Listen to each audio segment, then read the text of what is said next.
おはようございます。ほどほど配信。無責任 YouTuber UFO チャンネルの UFO です。2023年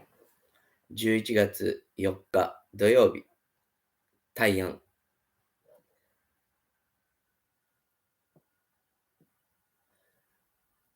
ですね。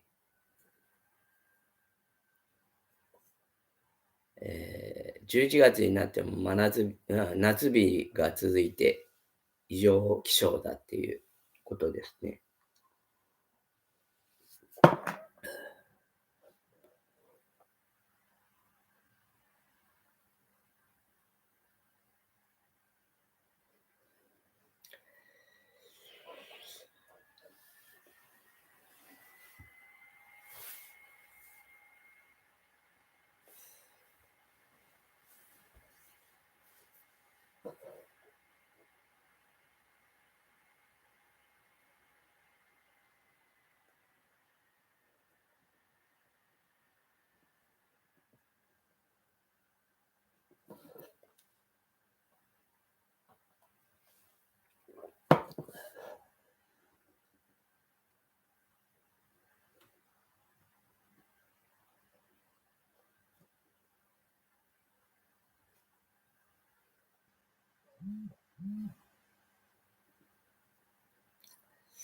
うーん、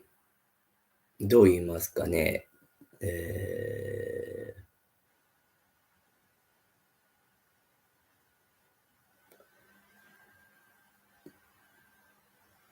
ー、うーん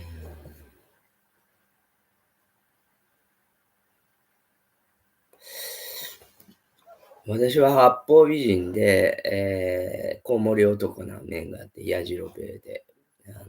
あっち行ったりこっち行ったりっていうことで、幅広くたくさんの知り合いとか、誰にでも声はかけられて、自分のことあけすけに言っちゃえるんですけど、結局、誰からも相手にされなくなる場合も多くて、信用されないというか、はい、そこまで深刻ではないですけど、あの、うん、ちょっとずれるんですよね、やっぱりね。浮くというか。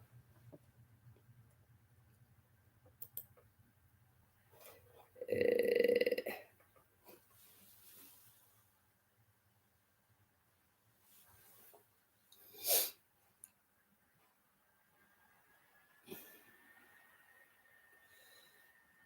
で、気が多いのも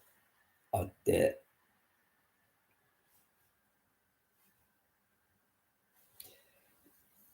今日、Facebook、今日朝ですね、バイト行く前だったかな。えっと、Facebook の投稿を見てたら、沢江正則さんっていう人が、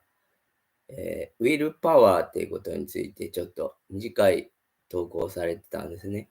ウィルパワーが消費されるのは意思決定の瞬間っていう題で、ウィルパワーっていうのは総量が決まっていて集中力を使うと消耗する。仕事やプライベートなどの行動の種類にかかわらず、ウィルパワーの出所は一つしかない。出どころ。え集中力を長持ちさせるためには、これらの意思決定の機会を減らし、ウィルパワーを節約する必要があるそうです。複数ある選択肢の中から何かを選ぶという機会があると、その度にウィルパワーは消費されてしまい、また何らかの仕事や行動を先延ばしにしている状態も、いつやろうか、今から始めるべきかという意思決定を無意識のうちに持続させてしまっているため、ウィルパワーを消耗する一因となるそうです。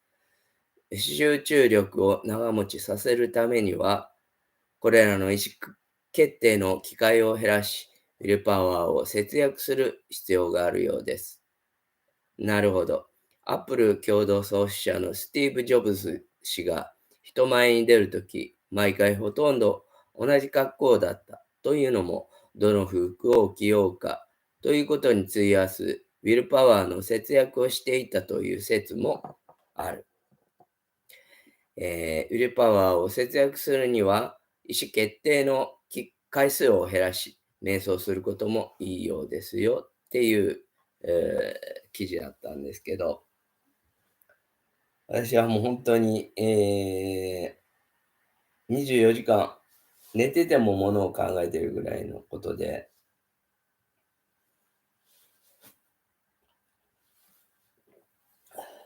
自分の好きに生きてるようで、結構人目を気にしたり、えどう思われるかっていうのも、人の評価とかも、無意識のうちに、そういう長年、の経験から抜けないものがあるみたいですね。で、やっぱり、前一度紹介したことあると思うんですけど、理論物理の、安江邦夫先生、あの先生は講演を聞きに行ったとき、金色のオーラを見えましたけどね、すごい集中力も高い人だと思うんですが、あの、あの人は、武術も教えておられて、0.5秒先が今だっていうこと。で、0.5秒先、こう言葉になる0.5秒先ですね。その0.5秒先を捕まえるには、ってなるのがいいっていうことみたいですね。バカですね。私の場合、抜けてはいるんですけど、結構、あの、用意周到な面もあって、計算高いところもあるので、すごい緊張体質ですし、そういうなだそういう風だと、やっぱりウィルパワーを無駄に消費しているんだと思います。で、草刈り瞑想とか、草取り瞑想とかで、随分こう自然と一体にはなってきて、リラックスもできるようにはなってきてますが、ああ、うーん、やっぱり、そういうところが、なんか、もう一つ、これからの課題かなと思っています。昨日美術展の搬出行った時に、地元の、エナ俳句サークルの幹事やったり、版画でも、素晴らしい賞を取っている市川さんと出会いましたけど、相変わらずすごい、えー活躍ぶりで、どっからそういうバイタリティが出るんですかって言ったら、まだまだこれから大丈夫ですって言って返事されてました。私より5つかもっと上なのかな。お元気です。で、昨日は、私は行けなかったんですけど、岐阜の鏡原で、令和のポスティング活動で、地域の小倉隊長が主になって、結構人が集まってたんで、20人ぐらいおられたのかな。チラシ配ったりされたんだと思うんですけど、あの方も本当にエネルギッシュに、自分の好きなことですね。で、仕事もそうだし、区別のつかないっていう感じで、仕事も遊びも、毎日、やっておられます。ああいう方たちのことを思うと、やっぱり人が寄ってくる、信頼されてるのを見ると、人の世話もできますし、あの、そんなに、誰彼のことを気にしてるっていうわけではないんですよね。勝手にこう人の居場所があると思うんです。そういう人たちには。懐の大きいってことだと思いますね。私の場合は、本当に狭いので、自分のことでいっぱいいっぱいになってしまって、えですね。それがちょっと、これからの課題かなと思っています。で、もう一つ、兄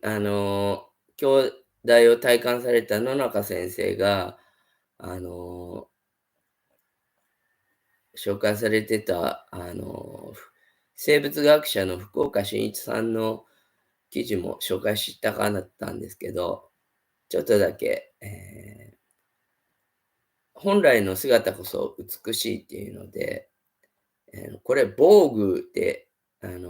美術じゃなくて、ファッションの雑誌にインタビュー受けてるやつですけど、ありのままの年齢を受け入れるという価値観がスタンダードになりつつあります。博士もありのままの姿にこそ美しさがあるとおっしゃっていますが、年を重ねるに対しても全面的に受け入れていくしかないのでしょうかっていう質問で、病気もそうですが、これを飲めば治ります。これを食べれば効きます。などといった魔法の方法はないと私は考えています。何か一つの原因によってあるロジックが改善されるというのは、機械論的な考え方ですが、私はこの機械論的な生命観に対抗する新しいパラダイムシフトとして、動的平衡という言葉で説明できる生命動的平衡感を主張しています。博士の書いた動的平衡シリーズ3冊とも楽しく拝読しました。なぜパラダイムシフトが必要と考えたのでしょうか。博士の考える動的平衡に基づく世界観について詳しくお聞かせください。これまで私たちの体を機械やある種の回路とみなすような考え方が主流でした。A という刺激を与えると自動販売機みたいに B という反応が出てくるとか、体に痛いところが出てきたら手術してそこを取り替えればリニューアルできるなどという機械的な価値観で研究が進んできたのです。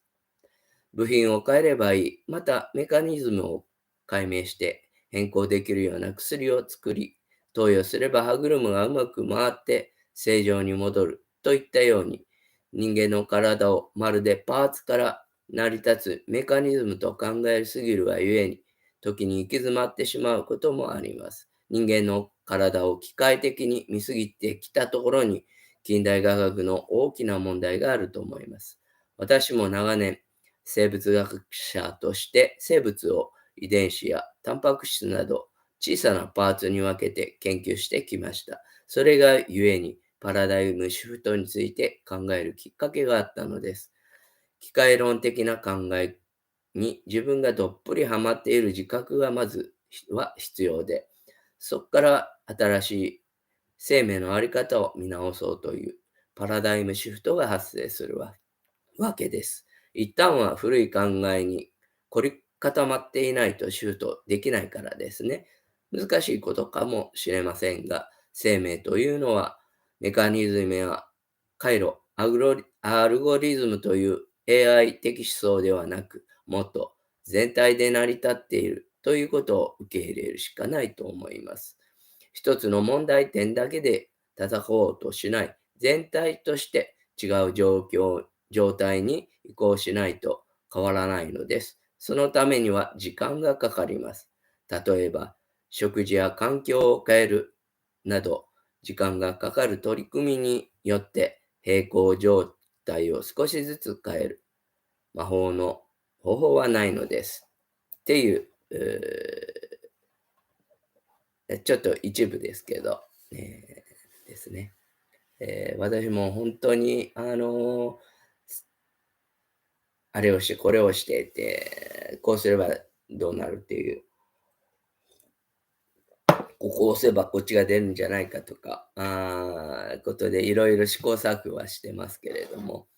そういうのはうまくいかない。やっぱり、となって、全体の中で、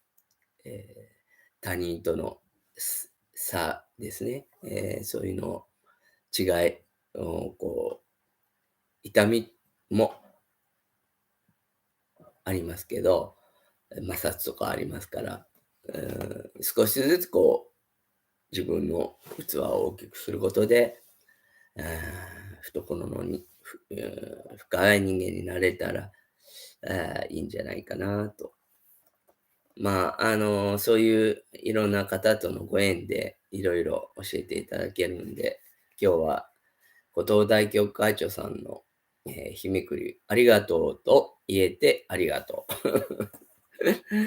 自分にもありがとう。あなたにもありがとうですね。